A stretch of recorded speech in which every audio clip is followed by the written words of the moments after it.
Mary Lou's happy voice squawks out of the receiver. Penny's jaw drops and leans on her typewriter keys in shock. Who almost lost it on the other end? She let that old receiver drop and made the proverbial presses stop.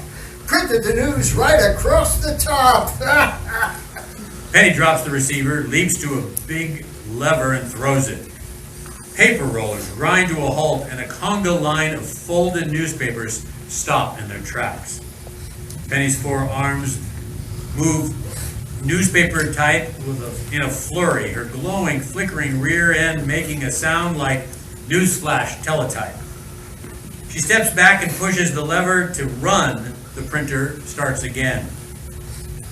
A close-up of the newspaper reads, "Mary Lou and Sly engaged." That's the headline. Exterior town streets, early evening. Bucky, his sling arm in a big plaster cast, pedals his wobbly bent bicycle past houses, sailing newspapers onto porches and into bushes, handing extras out to passerbys. Special edition, read all about it. Sly ain't Mary Lou fiancés. Montage of papers flapped open by unseen readers. Alors! Outdoor time. Exterior flower shop. Rowley squeezes out of the door, shaking a bell on it. He clutches a huge bouquet of newspaper-wrapped roses, smirking, but does a double take at the paper a cow lady is reading while sitting on a park bench. Rowley didn't take it very well when he heard that Sly had won his mademoiselle. He mumbled pure curses, quite obscene, turned 5 jealous shades of green. Madder than they'd ever seen. He turns the bouquet around. It's wrapped in the same front page. With his tightening, angry grip, he pricks his finger. He throws the bouquet down onto the bench and stalks off, sucking his wound. The cow lady watches him go, shrugs, picks up a rose, takes a bite of it, reading again. Interior Mrs. Pierce's seamstress shop. Mary Lou, standing on a crate in a wedding dress, holds very still and gulps. Mrs. Pierce, porcupine with thick glasses, pulls out one of her quills and pins up a fold of the fabric. Exterior city streets. The town springs into action, squirrels sweeping the streets. A pack of kids splashing into a stream to tie strings of green cans with the Neats, N-E-E-T-S, logo, and a Just Married sign to an airboat.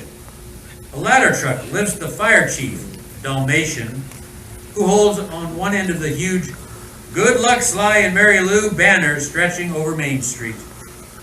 In a flash, the news spread far and wide that Mary Lou would finally be a bride. So she and Sly Snake, without delay, get set to take their vows next day. 2 guesses who got in their way.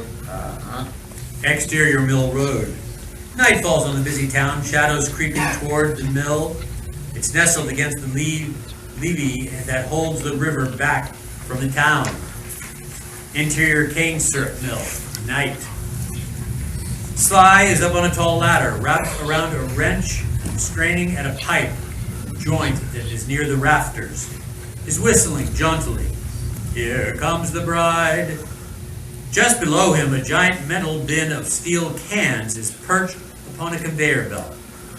With a powering up sound, the belt starts moving. Sly frowns. Why are they running that thing at this hour? Oh well. The can drops onto the belt, is pulled along and stops beneath a spigot that squirts golden steaming cane sugar. The stamper presses a lid on tight. The machine spins the can around and slaps on a bright sugarcane green label. Neats cane sugar, Sugarville, Louisiana, estimated 1923. The can bumps down the line and another takes its place. Interior cane syrup mill, control room. Lights and gauges, all in green, safe. A shadowed figure peers around the corner, drumming gloved fingers on the wall. Cabinet door is marked alarm. The figure jams in a crowbar by the lock and pops it. The door clatters to the floor. He grabs wires in the cabinet and pulls out Sparks fly.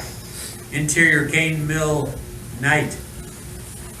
Sly squints down the conveyor belt at the distant noises, shrugs, and turns back to his work. Here comes the wrench, done in a cinch.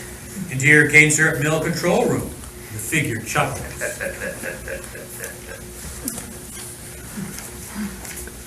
I'll give you a wrench, Sly. From a shoulder bag, he pulls a wrench, clearly stamped, property of Sly Snake.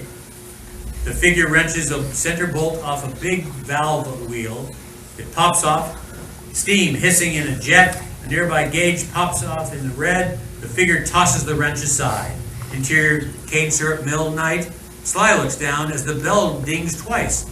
The conveyor belt below kicks into overdrive. Cans rattling in the hopper. What the? The figure shoves Sly's ladder. It tilts into empty space. The Sly flails for a grip. He falls right into the cans. Metal grinds and twists, the bin of cans crashing on its side, spilling Sly and the cans onto the belt. Sparkling and smoking, the machine above the syrup spigot breaks into a full flame. Sly shakes off cans and seeing flaming syrup squirts into an open can just ahead. He scrabbles at the steel walls of the belt. Too high and too slippery. He jams against the side. Flaming liquid splatters. Ooh, that's hot. He pulled out his tail out of an empty can just as the stamper pounds it flat. He sighs with relief.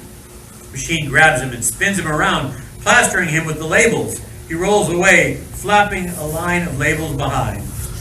The belt shoots Sly off the end into a heap. He raises his weary head, but ducks as cans fly at him from the belt. Groans and creaks from above. Sly looks. Machinery and pipes shift above the conveyor belt. Flames spreading up to the roof. Sly sheds the labels from his skin and hightails it away as other cans whiz past. He flops to a nearby door and pushes down the handle. He has to use his chin. He zips inside. Into this one.